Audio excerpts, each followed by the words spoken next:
Boa noite a todos. Que alegria novamente nos reunirmos nesta noite, nesta casa de oração, de acolhimento, rogando a Jesus que envolva a todos nós que aqui estamos e a todos aqueles que irão nos acompanhar pelo Facebook, em suas bênçãos de luz e paz. E na certeza da presença e do amparo da espiritualidade amiga, que ao final possamos sair daqui melhores do que quando aqui chegamos. Meus irmãos, na derradeira reunião mais íntima com os discípulos, Jesus não guardava qualquer dúvida relativamente aos suplícios que o esperavam. Judas se aproxima, beija-o na face, identificando perante os verdugos. E o mestre, com serenidade, diz carinhosamente: amigo, a que vieste? O seu coração misericordioso proporcionava ao discípulo inquieto o ensejo ao bem até o derradeiro instante. Nos afirma Emmanuel, no livro Caminho, Verdade e Vida, capítulo 90. Jesus nos ensina que é preciso oferecer portas ao bem até as últimas horas de nossas experiências terrestres. Amai os vossos inimigos, é o nosso tema de hoje, para juntos refletirmos sobre esse convite que Jesus faz para cada um de nós. No Evangelho de Mateus, capítulo 5, versículo 44 e 45, Jesus nos pede dizendo: amai os vossos inimigos, fazei o bem aos que vos odeiam e orai pelos que vos perseguem e caluniam, a fim de serdes filhos do vosso Pai que está nos céus, que faz se erga o sol sobre os bons e sobre os maus, e que chova sobre os justos e os injustos. Provavelmente, nenhum dos ensinos de Jesus seja tão difícil de ser seguido nos dias atuais como este mandamento de amar os nossos inimigos. Mas esse mandamento nos desafia com urgência a desenvolver este amor pelos nossos inimigos, nos amando para amarmos. O apóstolo Pedro, em sua primeira epístola, traz um verdadeiro clamor. Acima de tudo, cultivai com todo ardor o mútuo amor, porque só o amor cobre uma multidão de pecados.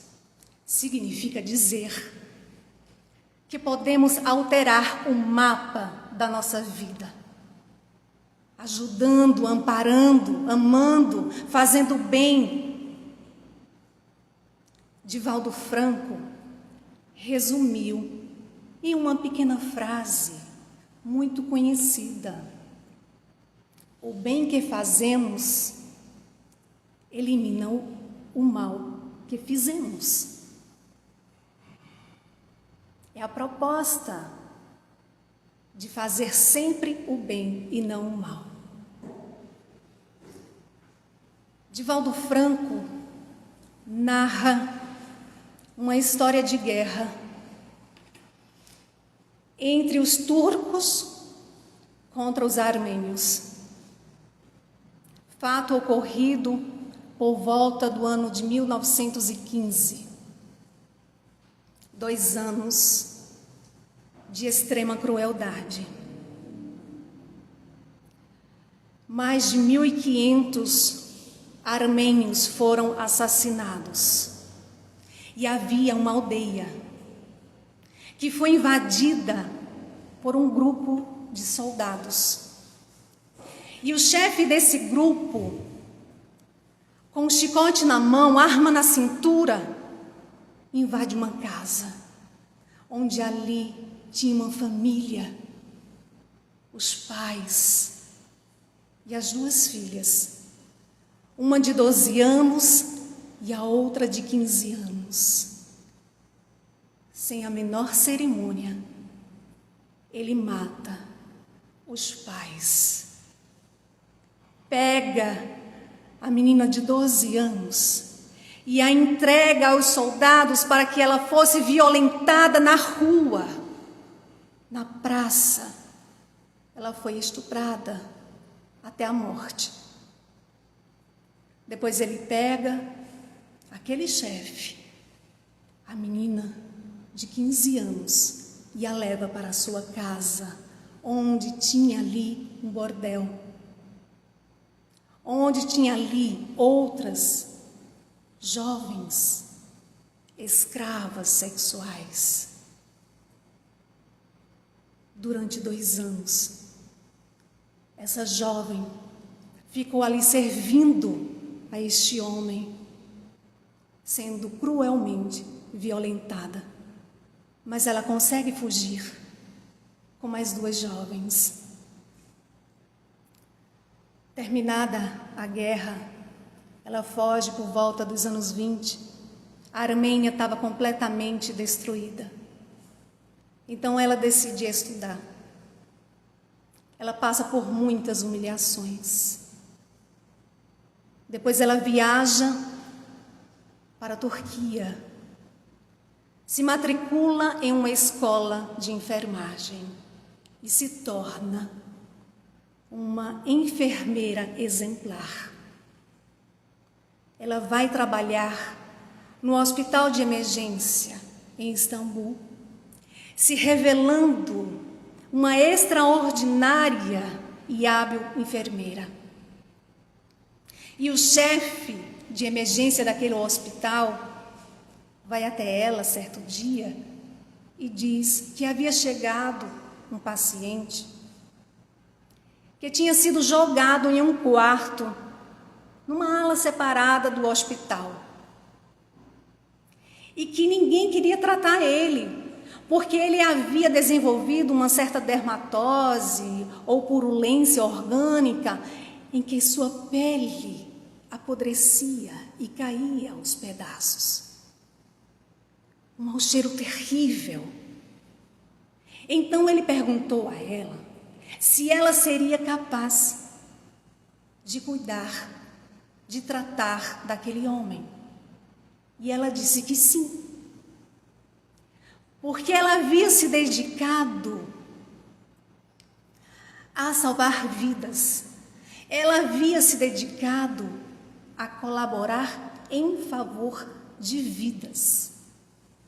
E ela vai cuidar daquele homem que estava em estado de decomposição cadavérica, embora estivesse respirando. E ela vai cuidar dele com toda a abnegação, sem medir esforços. Emagreceu cuidando daquele homem. 6 meses depois, ele fica curado e tem alta. Ele vai agradecer ao diretor de emergência daquele hospital. E ele diz a este homem: você tem que agradecer àquela enfermeira. Você deve a sua vida àquela enfermeira. Ela cuidou de você nos momentos mais difíceis. Sempre silenciosa, muito discreta. Nunca disse uma palavra. E ele vai até ela, a cumprimenta, pergunta o seu nome, ela diz. E ele acha estranho. Mas você fala turco com um sotaque armênio. E ela disse: é natural, eu sou armênia. Ah, eu estive no seu país durante a guerra. E ela disse: eu me lembro. O Senhor esteve na minha aldeia. O Senhor esteve na minha casa. O Senhor matou o meu pai. O Senhor matou a minha mãe. O Senhor pegou a minha irmã de 12 anos e a entregou aos vândalos para que ela fosse destroçada. E de mim fez a sua escrava sexual. E aí ele tem um choque, fica pálido. Olha para ela mais atentamente e reconhece. Então ele pergunta: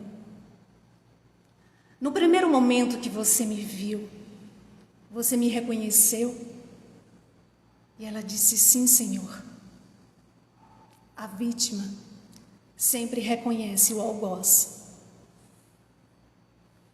E por que não me matou? Porque sou cristã. E ouvi um homem dizer que devemos perdoar os nossos inimigos, fazendo todo o bem que nos seja possível. Então, eu o perdoei.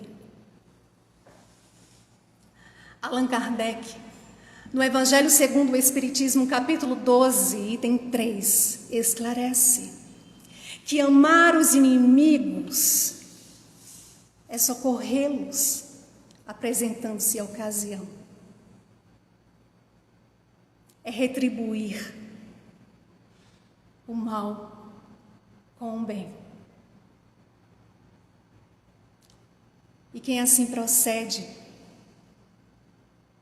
preenche as condições do mandamento: amar os vossos inimigos. Mas como amar alguém que nos fez tanto mal? Como amar alguém que nos deseja o mal? Como amar alguém que não simpatiza conosco ou que nós não simpatizamos? Vamos refletir um pouco. Somos seres ainda envolvidos, imantados pelo egoísmo, de tal forma que muitas vezes nem percebemos no outro, reconhecemos no outro, em nós não. Vamos para um exemplo bem simples. Se perguntarmos à nossa consciência, por exemplo, a quem amamos, vamos responder mais ou menos assim: eu amo meu pai, eu amo a minha mãe, eu amo a minha esposa, eu amo o meu esposo, eu amo os meus irmãos, a minha família, eu amo os meus amigos. Perceberam onde se encontra aí o egoísmo? Sentimento de posse, meus, minhas. É interessante que muitas vezes desejamos o bem a pessoas que nem conhecemos, pessoas que vemos uma ou duas vezes e que encontramos nas redes sociais. E quando vemos, ficamos tão felizes, desejamos o bem àquela pessoa. E por quê? Não fazer o mesmo com aqueles que nos desejam o mal, com aqueles que não simpatizam conosco, com aqueles que nos fizeram o mal. Silmara deve estar ficando doida, né? Como é que eu vou desejar o bem a uma pessoa que me fez um mal. Mas essa não é a proposta de retribuir o mal com o bem. É o Evangelho de Jesus que nos mostra. Allan Kardec esclarece que Jesus não pretendeu que tivéssemos para com o inimigo a mesma ternura que temos a um irmão, a um amigo, mas que não guardássemos rancor, mágoa, ressentimento, que não guardássemos sentimentos de vingança, que não colocássemos dificuldades para uma reconciliação, para uma aproximação. E aí vamos ver que é preciso dar o primeiro passo.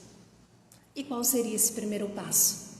Ir ao encontro de nossas imperfeições, reconhecendo que também somos falhos, mas que agora queremos mudar. E quando a consciência desperta,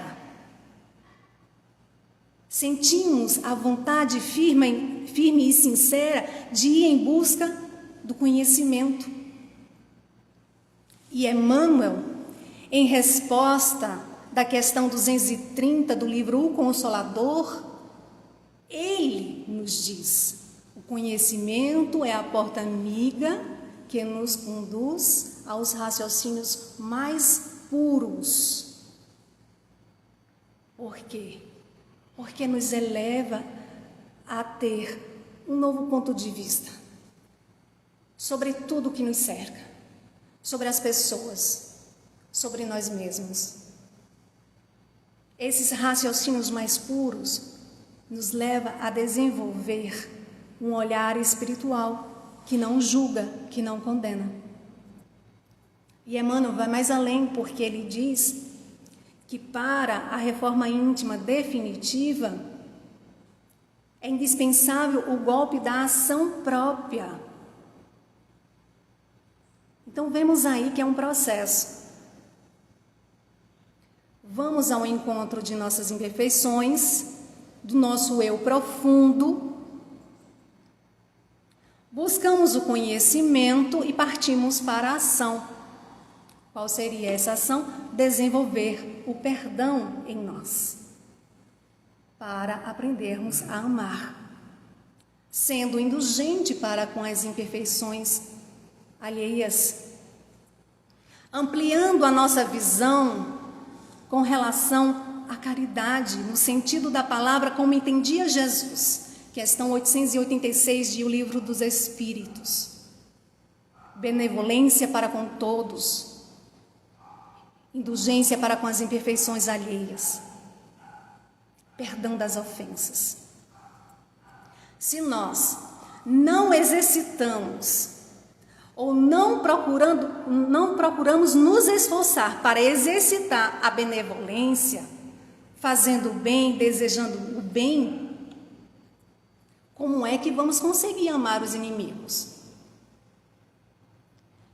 Se nós não nos esforçamos em exercitar a indulgência e ficar apontando o erro do outro, compartilhando o erro do outro, divulgando, se não aceitamos as pessoas como elas são, como é que vamos amar os nossos inimigos? Se nós não exercitarmos o perdão das ofensas, reconhecendo que também erramos, muitas vezes, se ficarmos repetindo a oração dominical que Jesus nos ensinou: Senhor, perdoai as nossas ofensas, assim como nós perdoamos a quem nos tem ofendido. Se a gente ficar apenas repetindo com os lábios, com a mente, e não tocar o coração, e não colocar em prática, como é que vamos amar os nossos inimigos? Então aprendemos que para amarmos os nossos inimigos, vamos ter que aprender a desenvolver o perdão e a manter o perdão em nós, perdoando a si mesmo, perdoando as ofensas.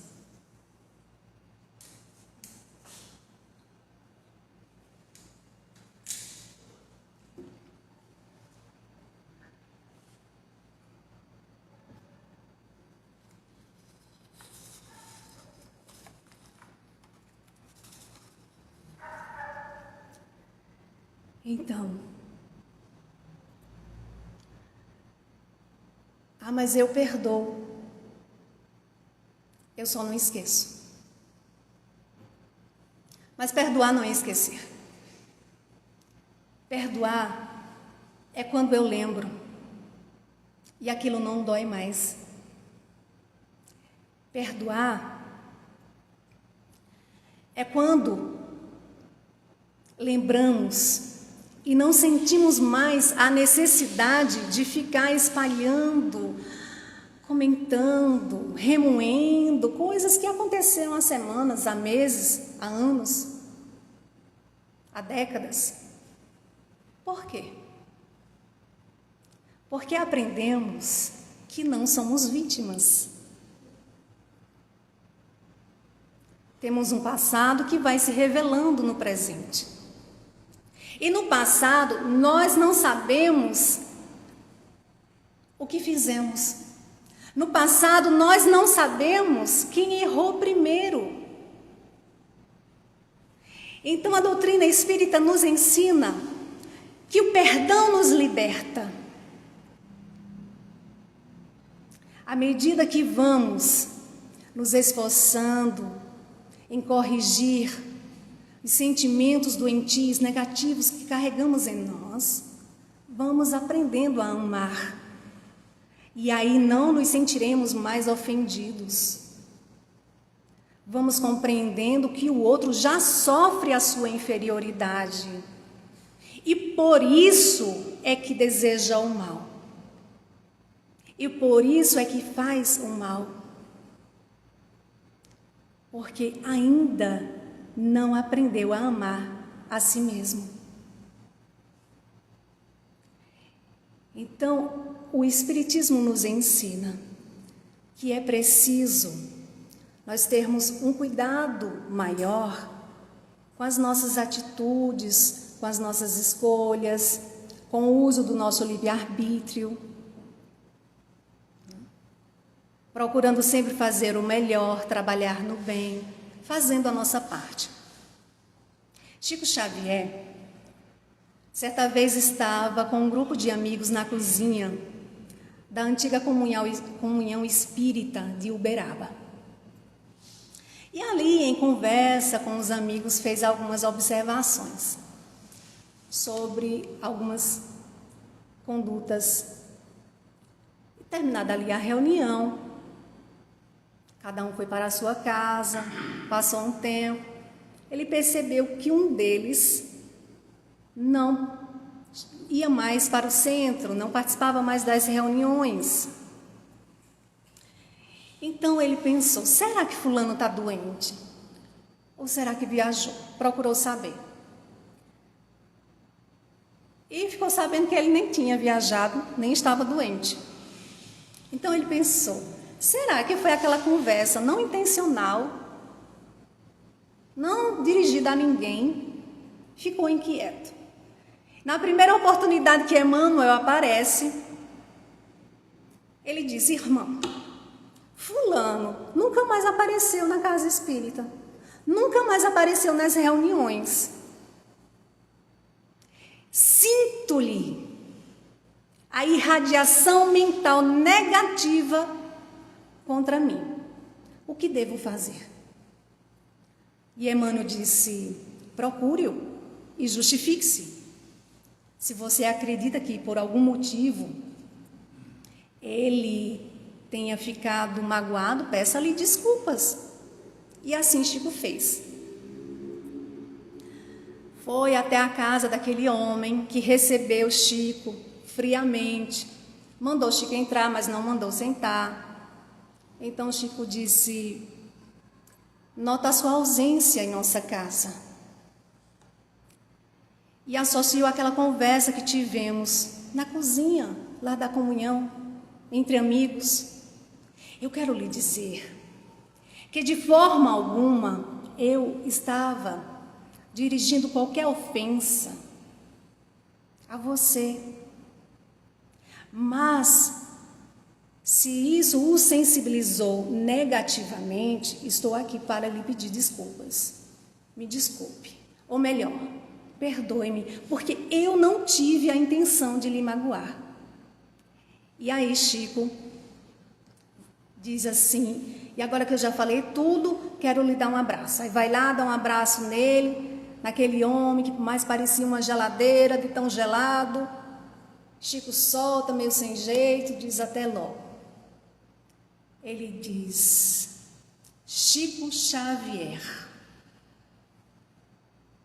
já que você veio aqui se desculpar, eu quero lhe dizer uma coisa.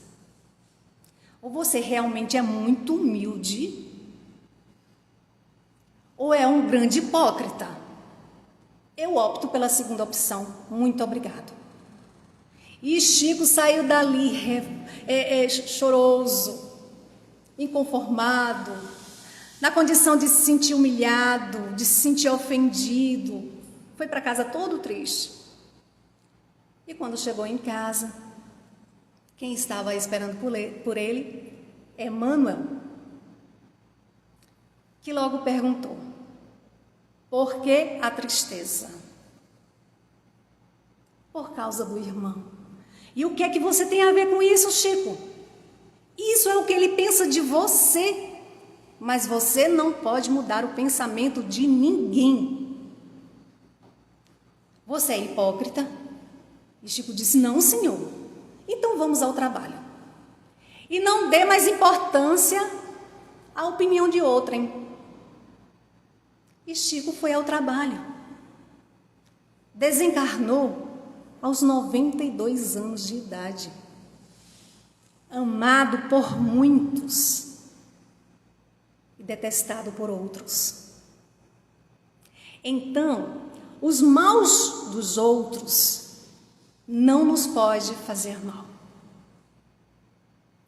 Não podemos ficar lamentando, remoendo, se a gente está ali no esforço sincero de nos aproximar, de nos reconciliar, porque hoje nós temos um entendimento da importância e o outro não está receptivo.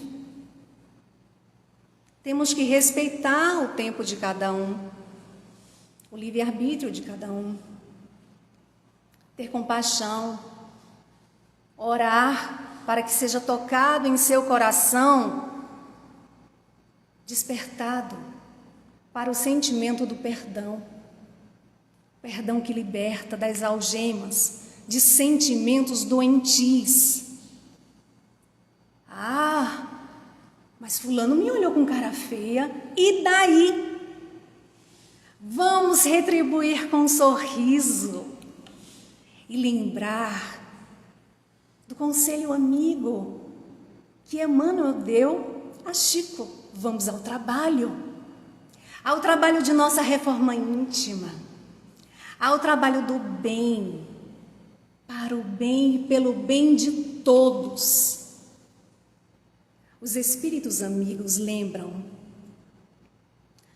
que o homem procede bem quando tudo faz pelo bem de todos, porque aí cumpre a lei de Deus. Questão 629 do Livro dos Espíritos.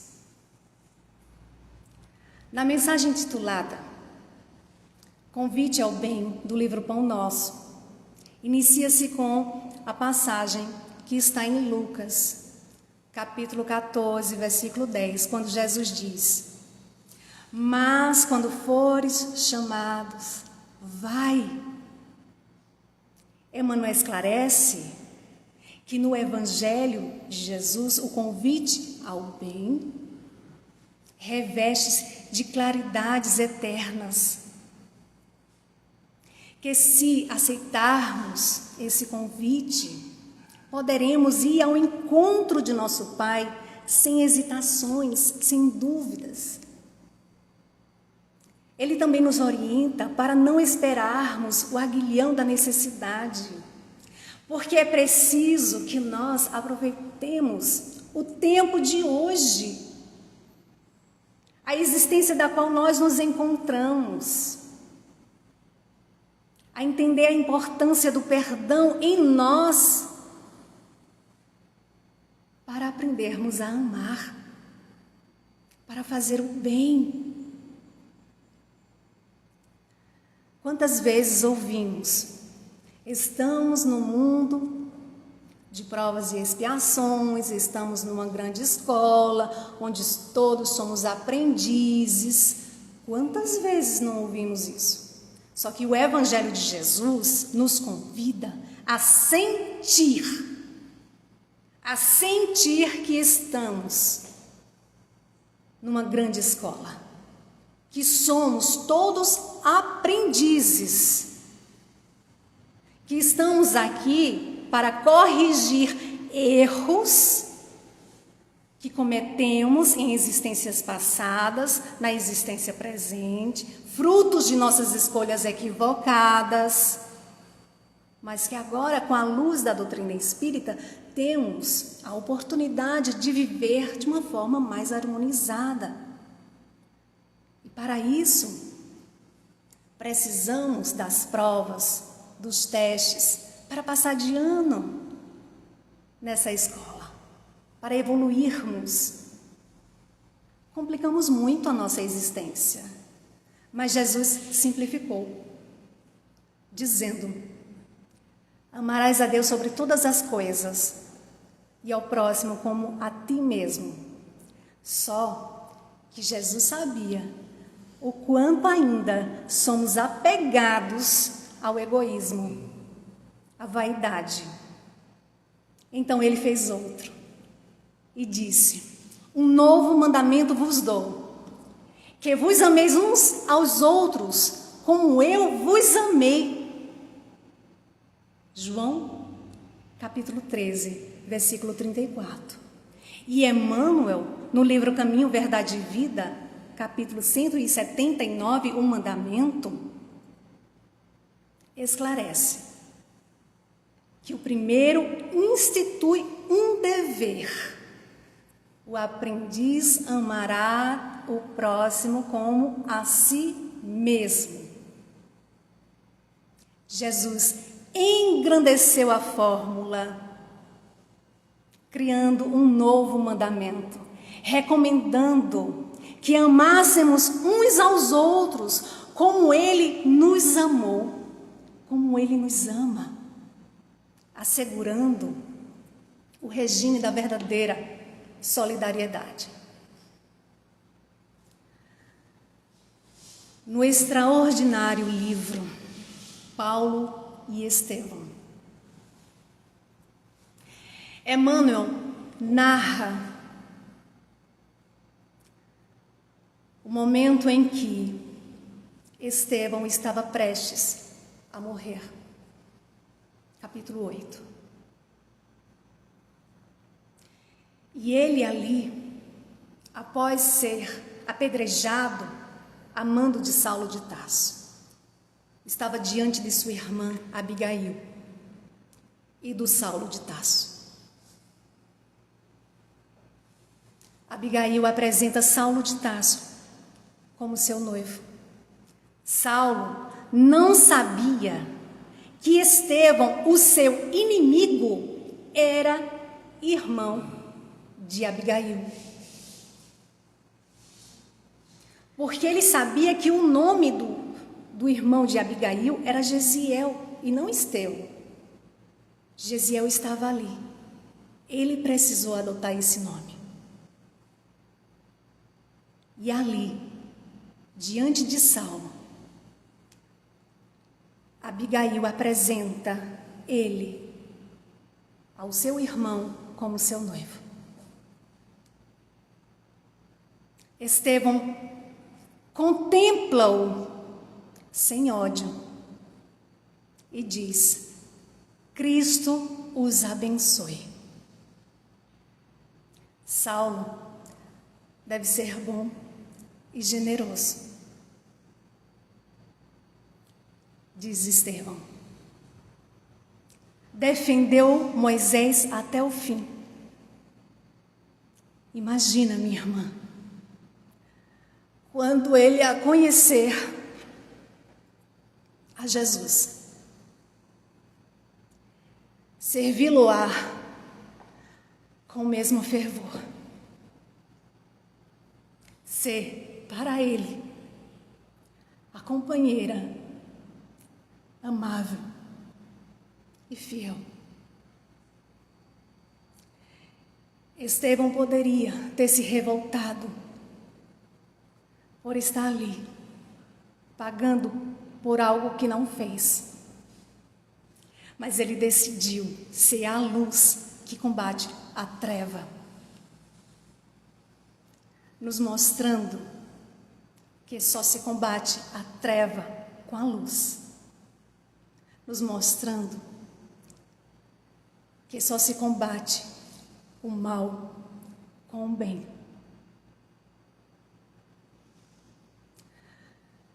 No livro O Céu e o Inferno, ou A Justiça Divina, segundo o Espiritismo, logo no início, Kardec coloca uma frase do profeta Ezequiel, que está no Novo Testamento, capítulo 33, versículo 11.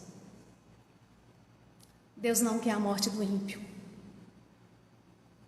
Quer que o seu mal saia, que viva. Não se combate o pecador, e sim o pecado. E nós somos convidados a combater os sentimentos da mágoa, do rancor, do ressentimento, da inveja, da maledicência, do ciúme. Esses sentimentos doentios, filhos do egoísmo e do orgulho, que devem ser combatidos em nós,